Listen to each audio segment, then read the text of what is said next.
baga kana kun narra dalate jedha baga kana kun argite dugda kenarra bay jedha dhiira obsa qabdu dhiira dubbiin goone dhiira waan gootetti dhaadanne keep going si jedha bad akka warri faranjii baane kun itti fufi akkasumatti ani bade dikko barsiisa faranjiiti beetta faranjii tana ingilifa waa barsiisa akkasi wanni siin jedhu ufduuba hin deebi'ini ammas nama gargaari addunyaan tun hanni irra jiraata waan diqqoodha irraa deemu deemta waan dalagatteen argatta ammallee kaa'ati silaa hadha nama uduu ilma namaa ka siidaan dhaabamuuf taate siida sii dhaabaman siidaan kee rabbiin biratti sii haa dhaabamu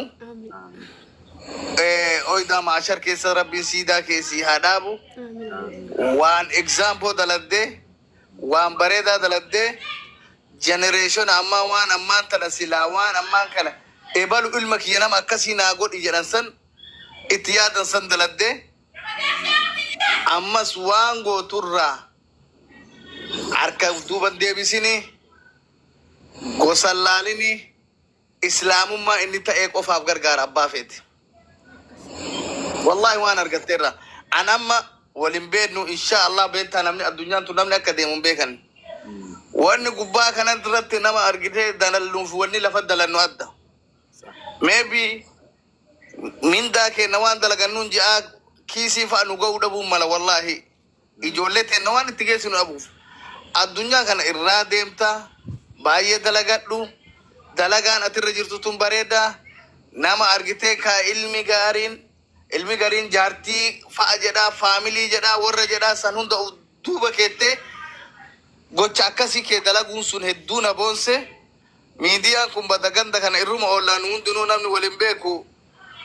asumarraa wallaala waan namni dalagu wallahi dalagaan keena boonse itti gammadee baga ilma kiyya taate bada gurgura kiyya jabaadhu siin jedha bada gurbattiin xiqqoo qillataamin tunillee ilma kiyya an ijoollee akkanaa qabaachuuf asirraa isiniin boona wallahi isiniin argitee ka fata jedhee ofirraa jiraadha maal jennaan kenni Abdurazak reduce the volume please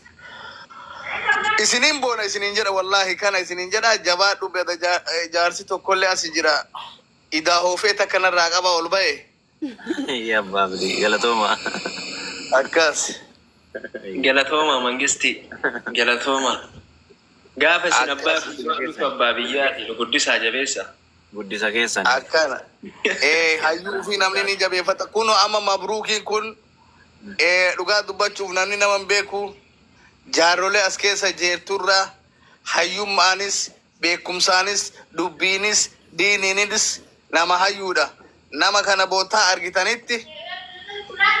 qaba inshallah nama kana bootaa argitanitti inni gestii jalan taa'in bootaa argitanitti ol harkisaa sun dhaamsa kiyya wallahi dhugama isinin jedha ko maaf dhaladhe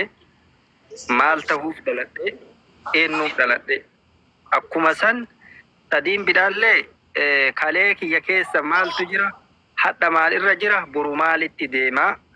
tun sadiin ilma namaa biratti gaachina yookaan wonte yookaan waraana ka jedhamu san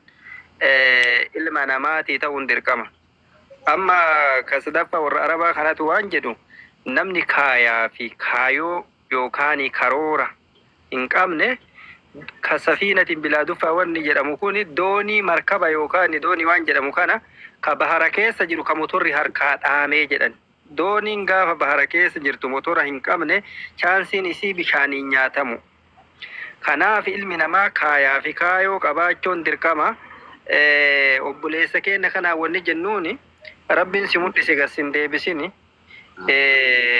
ka wasi fuudhee gassin buusini wanni ati dalayde amma guddoo faaruun illee barbaachisu maaliif jennaan waanni tuni rabboomaaf namoomaaf dalayde sun rabbi bira sii haateettu guyyaa ilmi namaa salphates rabbi sin salphisini guyyaa ilmi namaa rakkates rabbi sin rakkisini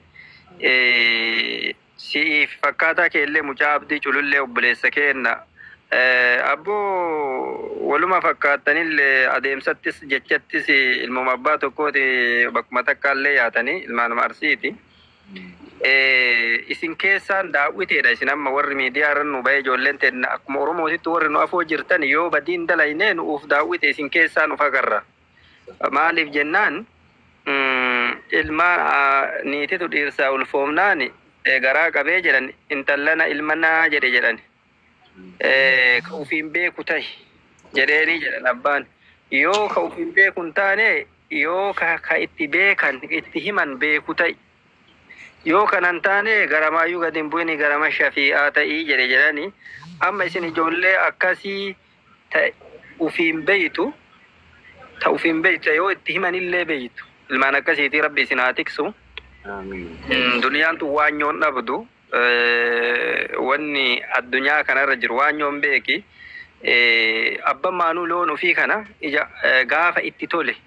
tole ijaa yoo laale yoo maashaallah irraan jenne ijji itti buuti abban maanuu qabeenya ufii ilmoo ufii jechuu kanaaf ijji hamtuun isin hin argini waan daladdan keessatti waan gootan keessatti tokkoffaa rabbii keessan sodaadha lammaffaa dharan dalaginaa sadaffaa waan gootan keessa cubbuun dubbatinaa kana goonaa naaji alii waleettu jedhanii waan rabbiin ittiin nama balleessu taatii jedhanii sun achi walumaa galatti namni keenna gaachena ta'uu waliin taa'uun waliin yaaduun waliin yaa'uun gaachena ta'uu hin dagatina waliif gaachena jiruun duniyaa gabaabdu ummanni keenna kakalee sun kakalee akakayyoota abaabayyoota aburaa jennuun kakalee lixe suni ilmuma har'aa kana mi'aa'aa kana ijaaruuf nyaa kana irratti xaarii hedduudhaan dhaman Ustaaz Kamal Eebbuutu maal mammaakan rabbi rahmata isaanii haa godhu warra afaan daa'imaa warra jechi daa'imaa warra gochi daa'imaa osoo haawwatiin isaanii ka jiraattee gaafannu taate dubartiin tun gaafa ulfaa waa hawwiti waan hawwitu san keessa dubartiin ulfaa waa hawwitu jira gaafas daa'ima hawwuun ooltu aananfa hawwuun ooltu gaafa ulfa warroota amma gaggaarii kana addunyaa tanaaf bu'aanuu buusaaran osoo haawwanni isaanii jiru duniyaa kanarra jiraattee ka gaafannu taate warra haawwanni isaanii gaafas ulfaani daa'ima hawwitee jedhe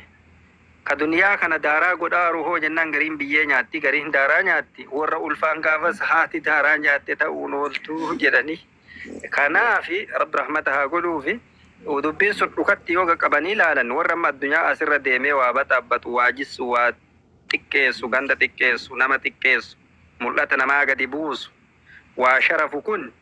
warruma gaafas haadhallee garan rakkise ta'uun ooltu Allahu aalam akkuma namichi jedhe nuufi biran jirru ka qabate jirru intaloo moorameetticha tolii jedhan intala akka hin taane ulfaa'e murtii kenni jennaan jaarsana murtii kennimee intalti dhiirsa malee ulfoofte jedheen maarre nu battala san hin jirru ka qabate jirru jedhanii intaloo marattu moorameetticha tolii jedhan waan dhaltu waan wayyaa dhalii akkuma dhalte san ittu eega dhalte ilmoo wayyaa qabu wahii dhalii jedhan kanaafi warri waan akkanaa baxaabbatu waan gandas haa ta'u namas haa ta'u gabbuuse waa